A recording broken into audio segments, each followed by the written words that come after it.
Stage پر تشریف فرما معزز و باوقار علماء کرام و مشائخ اعظام و تمام حاضرین مجلس، بزرگوں، دوستوں، نوجوان ساتھیوں، عزیز بچوں، پردہ میرا کر سننے والی میری اسلامی مائیں اور بہنیں محبت کے ساتھ السلام علیکم ورحمۃ اللہ تعالی وبرکاتہ۔ وعلیکم السلام۔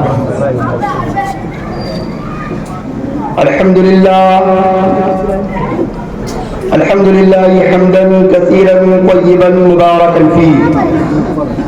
كما يحب ربنا ويرضى، واشهد ان لا اله الا الله وحده لا شريك له، واشهد ان سيدنا ومولانا محمدا عبده ورسوله صلوات الله تعالى وسلامه عليه وعلى اله واصحابه اجمعين، اما بعد فاعوذ بالله من الشيطان الرجيم، بسم الله الرحمن الرحيم، قل ان كان آباؤكم وابناؤكم واخوانكم وازواجكم وعشيرتكم الى آخر الآية۔ صدق الله مولانا العظيم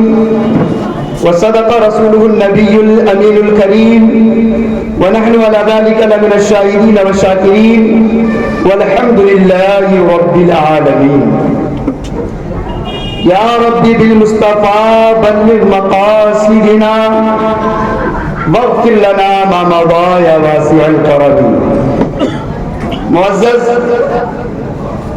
حاضرین گرامی قدر، ابھی آپ نے ناظم اجلاس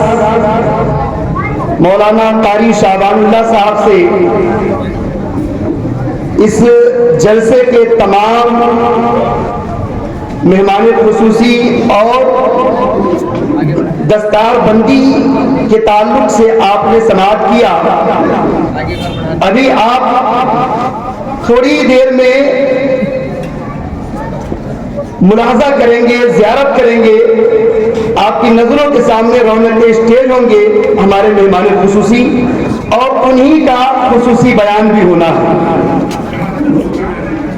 میں آپ کے سامنے تھوڑی دیر کے لیے صرف رسول کائنات صلی اللہ تعالی علیہ وسلم کی سیرت طیبہ کے حوالے سے اور صحابہ کرام رضوان اللہ تعالی علیہ مجمعین کا رسول کائنات صلی اللہ علیہ وسلم سے تعلق، لگاؤ، عشق و محبت، اسی عنوان کے تحت میں چند باتیں آپ کے سامنے پیش کروں گا۔ آئیے اس سے قبل ہم سب مل کر کے عقیدت و محبت کے ساتھ نبی اور آل نبی پر درود و سلام کا نذرانہ نہایت ہی عقیدت و محبت کے ساتھ پیش کر لیجیے، اور پڑھیے بآواز بلند اللہم صلی علی سیدنا مولانا محمد مادر الجود والکرم بارک وسلم صلی علیہ صلاۃ و سلام علیک یا حبیبی یا رسول اللہ صلی اللہ تعالی علیہ وآلہ وسلم۔ قوت عشق سے ہر پست کو بالا کر دے، قوت عشق سے ہر پست کو بالا کر دے، دہر میں اسم محمد سے اجالا کر دے، دہر میں اسم محمد سے اجالا کر دے۔ اور علامہ اقبال فرماتے ہیں کہ نگاہ عشق و مستی میں وہی اول وہی آخر، نگاہ عشق و مستی میں وہی اول وہی آخر، وہی قرآن وہی فرقہ وہی یاسی وہی طاہر۔ اور عقیدت و محبت اور نبی کائنات صلی اللہ علیہ وسلم کی عشق میں ڈوب کر کے کہتے ہیں کہ محمد کی غلامی دین حق کی شرط اول ہے، محمد کی غلامی دین حق کی شرط اول ہے، اسی میں ہو اگر خامی تو سب کچھ نامکمل ہے، اسی میں ہو اگر خامی تو سب کچھ نامکمل ہے۔ حضرات محترم، خطبہ مسنونہ کے بعد قرآن مقدس کی آیت کریمہ کا ایک حصہ ہم نے تلاوت کیا ہے، جس کا مفہوم، جس کا خلاصہ، جس کا ترجمہ یہ ہے، اللہ تبارک و تعالی اپنے پیارے حبیب دانا الغیوب حضرت محمد مصطفیٰ صلی اللہ تعالی علیہ وسلم سے ارشاد فرماتا ہے، اے نبی آپ فرما دیجیے کہ اگر تمہارے آباء و اجداد قریبی رشتہ دار، دنیا میں جتنے بھی طرح کے تمہارے تعلق والے ہیں وہ سب کے سب، اور تمہارے وہ مکانات، وہ عالیشان مکانات جنہیں تم نے نہایت ہی اچھے انداز میں تعمیر کروایا، اور تمہاری وہ تجارتیں جن میں نقصان کا تمہیں خطرہ ہے، اس طرح کی جتنی بھی دنیاوی چیزیں ہیں، یہ سب چیزیں اگر تمہارے نزدیک اللہ اور اس کے رسول سے زیادہ محبوب ہو تو قرآن کہتا آگے فتربصوا، تو انتظار کرو۔ کس چیز کا انتظار کرو؟ اللہ کے عذاب کا انتظار کرو۔ اور اللہ تبارک و تعالیٰ فاسق قوم کو ہدایت نہیں دیتا۔ اس آیت کریمہ کا خلاصہ یہ ہے کہ اللہ تبارک و تعالیٰ نے تمام اہل ایمان سے یہ خطاب فرمایا، یہ ارشاد فرمایا کہ اگر اللہ اور اس کے رسول کی محبت سے بڑھ کر کے دنیا کے کسی بھی فرد یا کسی بھی شے، کسی بھی چیز کی محبت اگر تمہارے دل میں زیادہ ہے اللہ اور اس کے رسول کی محبت سے بڑھ کر کے، تو تمہارا ایمان مکمل نہیں۔ اگر تم اسی غفلت میں پڑے ہوئے ہو تو اللہ کے عذاب کا انتظار کرو، اللہ کے عذاب کا انتظار کرو۔ اسی آیت کریمہ کے تناظر میں صحابہ کرام کے عمل کو اگر ہم دیکھیں تو صحابہ کرام کی پوری زندگی کا مطالعہ کریں تو یہی پتا چلتا ہے، یہی نتیجہ نکلتا ہے، یہی رزلٹ نکلتا ہے کہ صحابہ کرام نبی کائنات صلی اللہ تعالی علیہ وسلم سے ہر چیز سے بڑھ کر کے عقیدت و محبت رکھتے تھے، اور اپنی ہر طرح کی چیزوں کو، چاہے وہ مال و دولت ہو یا جان ہو، سب کو نبی کائنات صلی اللہ علیہ وسلم پر قربان کرنے کے لیے ہر دم تیار رہتے، بلکہ تیار ہی نہیں، اپنی جان مال ہر چیز کی قربانی نبی کائنات صلی اللہ علیہ وسلم کی بارگاہ میں پیش کر دی۔ حضرت مولا علی شیر خدا علی مرتضیٰ کرم اللہ وجہہ الکریم سے کسی شخص نے دریافت کیا کہ یا امیر المومنین، آپ کے نزدیک یا آپ حضرات کے نزدیک نبی کائنات صلی اللہ علیہ وسلم کس قدر محبوب تھے؟ تو حضرت مولا علی کرم اللہ وجہہ الکریم ارشاد فرماتے ہیں کہ میرے محبوب، میرے نبی، میرے آقا ہم سب کے لیے اس قدر محبوب تھے اور اتنے محبوب تھے جتنا کہ ایک شدت کی گرمی میں ایک ایسا شخص جو پیاس کی شدت سے تڑپ رہا ہو اور اسے اس وقت فوراً ٹھنڈا اور شیریں پانی میسر ہو جائے تو جتنا اس کے نزدیک وہ شیریں پانی، وہ ٹھنڈا پانی جتنا لذیذ اور محبوب ہوتا ہے، ہم سب کے لیے نبی کائنات صلی اللہ علیہ وسلم اس سے بھی بڑھ کر کے محبوب، اس سے بھی بڑھ کر کے محبوب۔ حضرت فاروق اعظم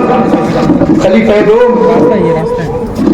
وہ ایک مرتبہ بارگاہ رسول صلی اللہ تعالیٰ علیہ وسلم میں حاضر ہوئے، عرض کی یا رسول اللہ صلی اللہ تعالیٰ علیہ وسلم،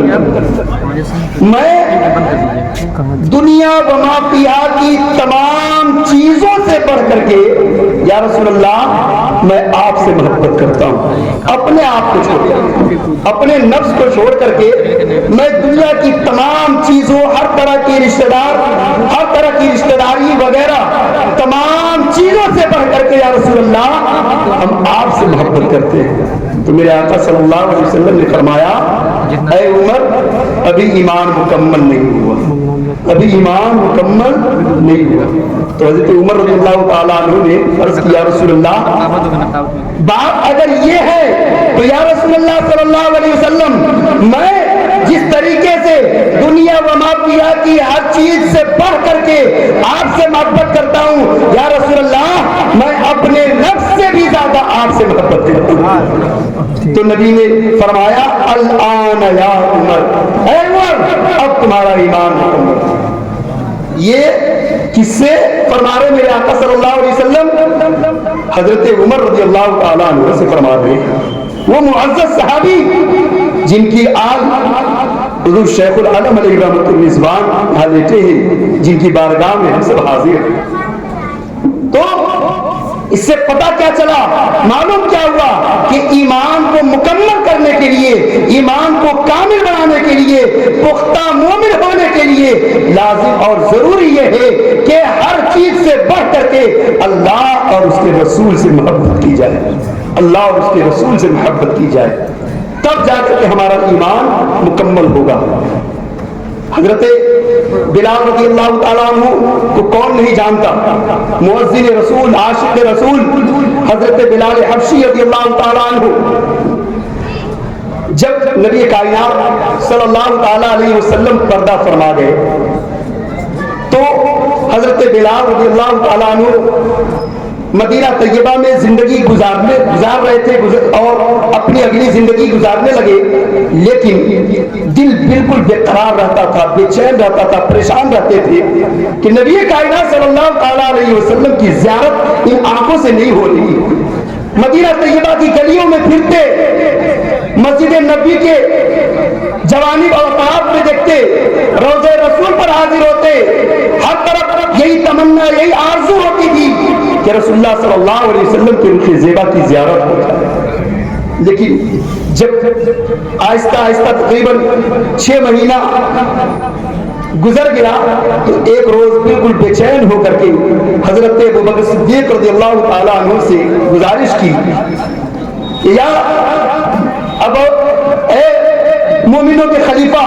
آپ مجھے اجازت دے دیجئے کہ میں مدینہ سے کوچ کر کے ملک شام چلا جاؤں، مدینہ میں رہنا میرا بڑا دشوار ہو گیا ہے، نبی کائنات صلی اللہ علیہ وسلم کی زیارت کے بغیر یہاں رہنا بہت مشکل ہو گیا ہے۔ حضرت ابوبکر صدیق رضی اللہ تعالیٰ عنہ نے اجازت نہیں دی تو حضرت بلال نے عرض کی کہ اگر آپ نے مجھے اپنے لیے خریدا تھا تب تو آپ مجھے اجازت نہ دیں، لیکن اگر آپ نے مجھے خرید کر کے اللہ کی رضا کی خاطر اور اس کے رسول کی خوشنودی کی خاطر اگر آپ نے مجھے آزاد کیا تھا تو آپ مجھے اجازت دے دیجیے۔ حضرت ابوبکر صدیق رضی اللہ تعالیٰ عنہ نے اجازت دی تھی، ٹھیک ہے آپ جائیے۔ حضرت بلال رضی اللہ تعالیٰ عنہ مدینہ سے رخصت ہو کر کے ملک شام کے لیے روانہ ہو گئے، ملک شام جا کر کے رہنے لگے۔ اخیراً حضرت ابوبکر صدیق رضی اللہ تعالیٰ عنہ کا دور خلافت ختم ہوا، پردہ فرما گئے، دور عمر فاروق رضی اللہ تعالیٰ عنہ آ گیا۔ اب ایک روز حضرت بلال رضی اللہ تعالیٰ عنہ آرام فرما ہے، اچانک خواب میں نبی کائنات صلی اللہ علیہ وسلم کی زیارت ہوتی ہے، سبحان اللہ، نبی کائنات صلی اللہ علیہ وسلم کی زیارت ہوتی ہے۔ میرے آقا صلی اللہ علیہ وسلم ارشاد فرماتے ہیں، اے بلال کیا ملنے کی طبیعت نہیں چاہ رہی ہے؟ آہا سبحان اللہ، حضرت بلال جو عاشق رسول ہے، نبی کائنات صلی اللہ علیہ وسلم کے عشق میں، آپ کی یاد میں ہر دم قرار رہا کرتے تھے، ایسے عالم میں معشوق آ کر کے خود کہے، محبوب آ کر کے خود کہے بلال ملنے کی طبیعت نہیں چاہ رہی ہے، ایک عاشق کی خوشی اور مسرت کا کیا عالم ہوگا آپ تصور کر سکتے۔ حضرت بلال جو حضرات ارد گرد وہاں پہ کھڑے ہیں، میں ان سے گزارش کر رہا ہوں کہ خانقاہ میں جگہ خالی ہے، آپ حضرات جا کر وہاں پہ آرام سے بیٹھ جائیں۔ مؤدبانہ ریکویسٹ ہے آپ حضرات سے کہ آپ حضرات کھڑے نہ ہو، آپ خانقاہ میں چلے جائیں اور آرام سے بیٹھ جائیں، بڑی مہربانی ہوگی۔ درود شریف پڑھ لیجیے، اللہم صلی علی سیدنا مولانا محمد معدن الجود والکرم بارک وسلم صلی علیہ صلاۃ و سلام علیک یا حبیبی یا رسول اللہ صلی اللہ تعالی علیہ وآلہ وسلم۔ حضرت بلال رضی اللہ تعالی عنہ سے جیسے ہی میرے آقا صلی اللہ علیہ وسلم نے یہ ارشاد فرمایا بلال ملنے کا من نہیں کر رہا ہے، حضرت بلال فوراً بیدار ہوتے ہیں، لبیک یا رسول اللہ و سعدیک یا رسول اللہ، یا سیدی یا رسول اللہ میں حاضر ہوں، یا رسول اللہ میں حاضر ہوں، یہ کہتے ہوئے اٹھتے ہیں، فوراً سواری تیار کرتے ہیں اور مدینہ کے لیے روانہ ہو جاتے ہیں، مدینہ کے لیے روانہ ہو جاتے ہیں۔ یہ دور حضرت عمر فاروق رضی اللہ تعالیٰ عنہ کا ہے، ابن اساکر نے اس حدیث کو نقل کی۔ حضرت بلال رضی اللہ تعالیٰ عنہ ملک شام سے روانہ ہوتے ہیں، کس کام کے لیے؟ روضہ رسول کی زیارت کے لیے۔ روضے رسول کی زیارت کے لیے ملک شام سے روانہ ہوتے ہیں، مدینہ طیبہ پہنچتے ہیں، بے چینی ہے،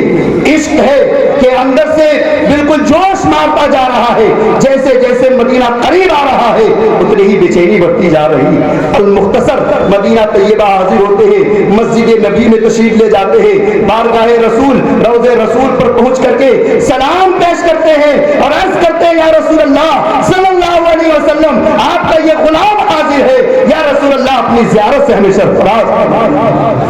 یا رسول اللہ اپنی زیارت سے ہمیں سرفراز فرما دیجیے، آپ کا غلام حاضر ہے۔ روضے رسول پر التجا کر رہے ہیں، گزارش کر رہے ہیں، جب اپنی ان آنکھوں سے رسول اللہ صلی اللہ علیہ وسلم کی زیارت نہیں ہوئی اسی عالم میں بے ہوش ہو گئے اور روضے رسول پر سر رکھا اور اسی پر بے ہوشی کے عالم میں زمین پر گر پڑے۔ ادھر پوری مدینہ طیبہ میں خبر پھیل گئی کہ حضرت بلال آئے ہیں، مؤذن رسول آئے ہیں اور کئی مہینے کے بعد آئے ہیں۔ پورے مدینے کے لوگ اکٹھا ہو گئے، جمع ہو گئے، اس لیے کہ مؤذن رسول آئے، چلو چل کے ان کی زیارت کرتے، ان سے ملاقات کرتے۔ حضرت بلال رضی اللہ تعالیٰ عنہ کو ہوش میں لاتے ہیں، جب وہ ہوش میں آتے ہیں سب معاملہ پوچھا، خبر خیریت ہوئی، اس کے بعد تمام لوگوں نے مل کر کے گزارش کی، التجا کی کہ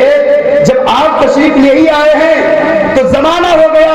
آپ نے وہ اذان نہیں سنائی جو اذان آپ رسول اللہ صلی اللہ علیہ وسلم کو سنایا کرتے ہیں، اس لیے آج وہی اذان جو رسول اللہ صلی اللہ علیہ وسلم کو سناتے تھے وہی اذان آج ہم سب کو سنا دیجیے۔ حضرت بلال معذرت کرتے انہیں مجھے معاف کر دیجیے، میں اذان نہیں دے پاؤں گا، مجھے معاف کر دیجیے۔ لوگ ریکویسٹ کرتے کہ دیکھا کہ حضرت بلال مان نہیں رہے تو امام علی مقام کی بارگاہ میں حاضر ہوتے، امام علی مقام کی بارگاہ میں جا کر کے سفارش کے لیے گزارش کرتے کہ امام پاک آپ کہہ دیجئے تو بلال انکار نہیں کریں گے، سبحان اللہ، آپ فرما دیجئے، آپ کہہ دیجئے تو بلال انکار نہیں کریں گے۔ حضرت امام علی مقام، حضرت امام حسن اور حضرت امام حسین مدینہ طیبہ میں تشریف فرما ہے، آپ تشریف لے گئے اور آپ نے حضرت بلال سے ارشاد فرمایا کہ بلال ہاں آپ کو اذان دینی ہوگی۔ اب جب بات آ گئی امام علی مقام کی، انکار کی کوئی گنجائش نہیں۔ حضرت بلال رضی اللہ تعالیٰ عنہ امام علی مقام کے فرمان پر اذان دینا شروع کرتے ہیں۔ اللہ اللہ کیسے عاشق رسول، اذان پکارنا شروع کرتے ہیں، اللہ اکبر کی صدا بلند کرتے ہیں، دوسری مرتبہ اللہ اکبر کی صدا بلند کرتے ہیں، اس کے بعد اشہد ان لا الہ الا اللہ کے کلمے پر پہنچتے ہیں، 2 مرتبہ اس کلمے کو کہا،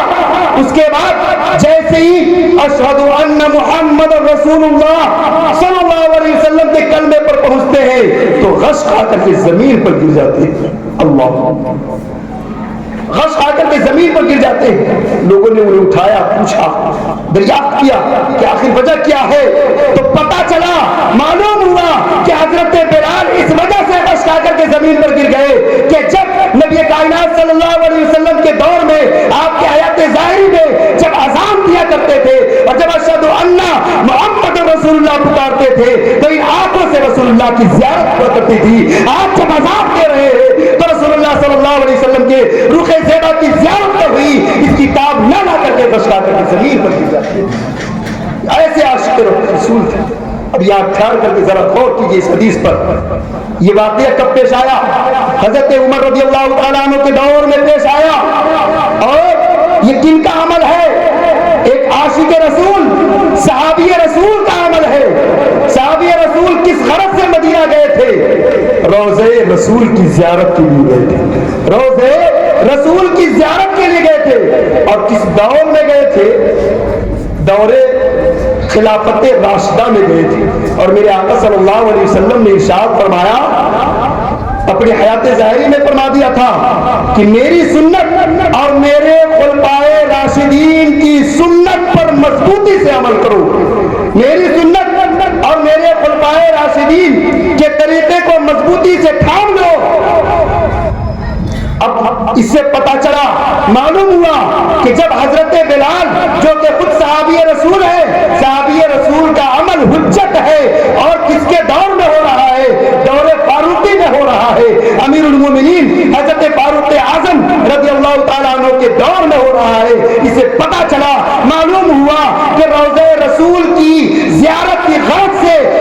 اس نیت سے مدینہ طیبہ کا سفر کرنا نہ یہ کسی جائز بلکہ سنت صحابی رسول ہے، سنت صحابی رسول ہے، اور یہ حدیث سے ثابت ہے۔ اسی طریقے سے بہت سے بڑے بڑے عاشق رسول گزرے، حدیث کی روشنی میں صحابہ کرام کے عمل بھی بے شمار ہے۔ میں ہندوستان کے ایک بادشاہ جو کیسے عاشق رسول تھے اس واقعے سے آپ ملاحظہ کریں گے۔ ہندوستان میں شاہ بنگال ناصر الدین جن کی وفات 1229 عیسوی میں ہوئی،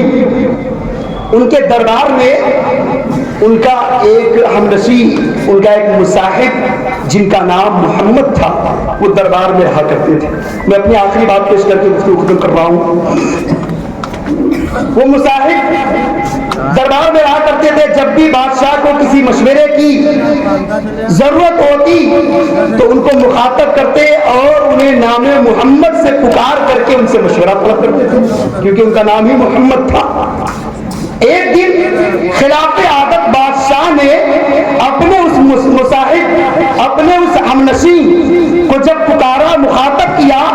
تو نام محمد نہیں لیا بلکہ نام محمد کی جگہ تاج الدین کہہ کے پکارا کہ اے تاج الدین آپ بتائیے اس معاملے میں کیا کریں۔ کوئی مشورہ لیا،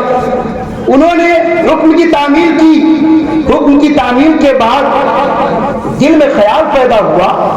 کہ لگتا ہے بادشاہ کو مجھ سے کوئی تکلیف ہوئی ہے کہ آج خلاف عادت انہوں نے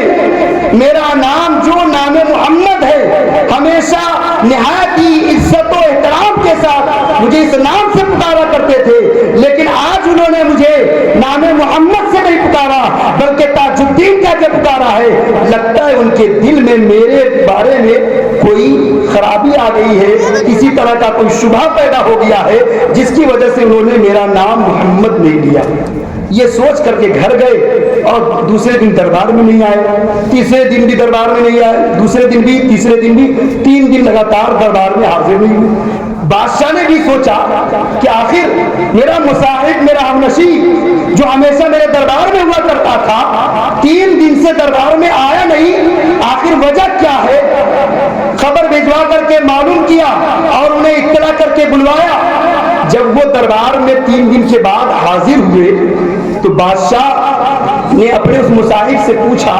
کہ آخر کیا وجہ ہے کہ آپ 3 دن سے دربار میں آ نہیں رہے، کوئی ناراضگی تو نہیں ہے؟ وہ ہم نشیب و مصاحب عرض کرتا بادشاہ سلامت نہیں، میری طرف سے کسی طرح کی کوئی ناراضگی نہیں ہے، لیکن شاید آپ مجھ سے ناراض ہیں،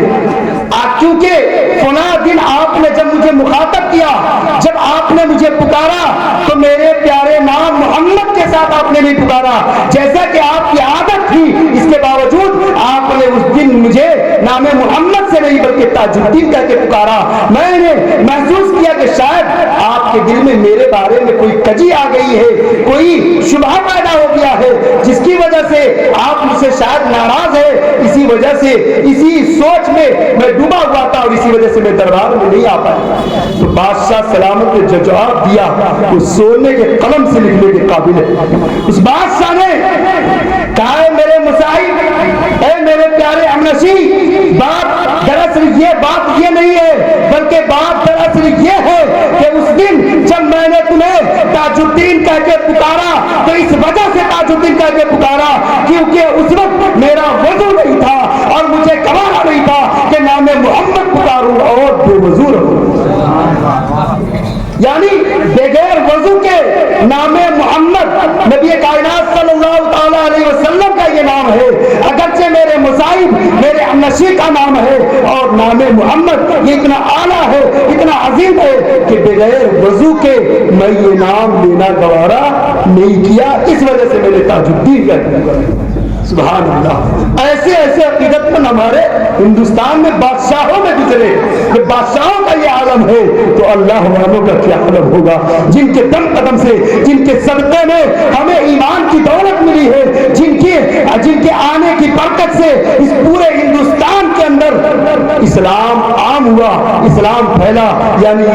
عطائے رسول ہند الولی سرکار خواجہ غریب نواز رضی اللہ تعالیٰ عنہ، جن کے ہاتھ پر 1 2 نہیں، 1 200 نہیں،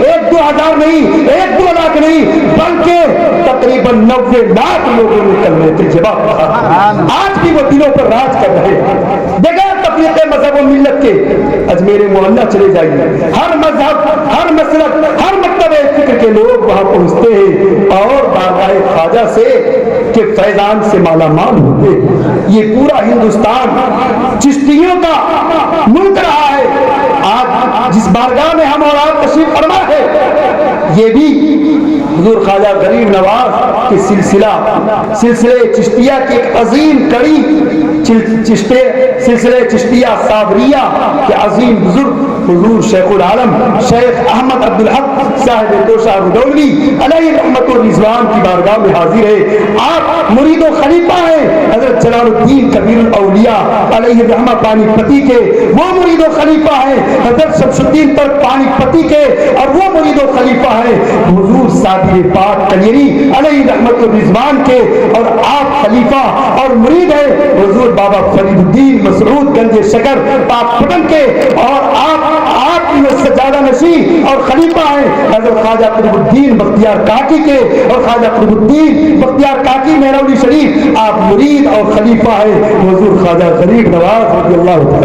تعالی. اس طریقے سے یہ فیضان رودولی پہنچا, اور رودولی سے ہم اور آپ مالا مال ہو رہے ہیں. اس فیضان کے, اس بارگاہ کے خیرات کو تقسیم کر رہے ہیں آج حضور الشاہ عمار احمد احمدی اور پلیر میں صاحب پیلا, جو اس خانقاہ کے سجادہ نشین اور متولی ہے اور جامعہ چشتیہ کے سربراہ اعلیٰ ہے. آپ ان کے دم قدم سے یہ برکتیں دیکھ رہے ہیں, یہ فیضان دیکھ رہے ہیں. آپ اپنے ماتحت کی نگاہوں سے دیکھیں گے کہ جامعہ چشتیہ جس کا 22واں عظیم الشان اجلاس جہاں آپ تشریف فرما ہے, اس میں تقریباً 23 بچوں کی دستار بندی کا آپ کو رونق پر مسرت سما ملاحظہ فرمائیں گے انشاءاللہ العزیز. میری دعا ہے کہ اللہ تبارک و تعالی اس کارواں کو اسی طریقے سے مزید ترقی عطا فرمائے, اور یہاں کے تمام طلبہ, اساتذہ, اراکین اور بالخصوص یا حضور صاحب سجادہ کی عمر میں خوب خوب برکتیں عطا فرمائے, اور ہر طرح کی پریشانیوں سے, حاسدوں کے حسد, بدنظروں کی بری نظر سے اس پورے کارواں کو محفوظ و مامون رکھے. آمین. بجائے سید النبی کریم استغفر اللہ ربی من کل ذنب واتوب الیہ وما علیہ الا البلاغ. السلام علیکم ورحمۃ اللہ وبرکاتہ.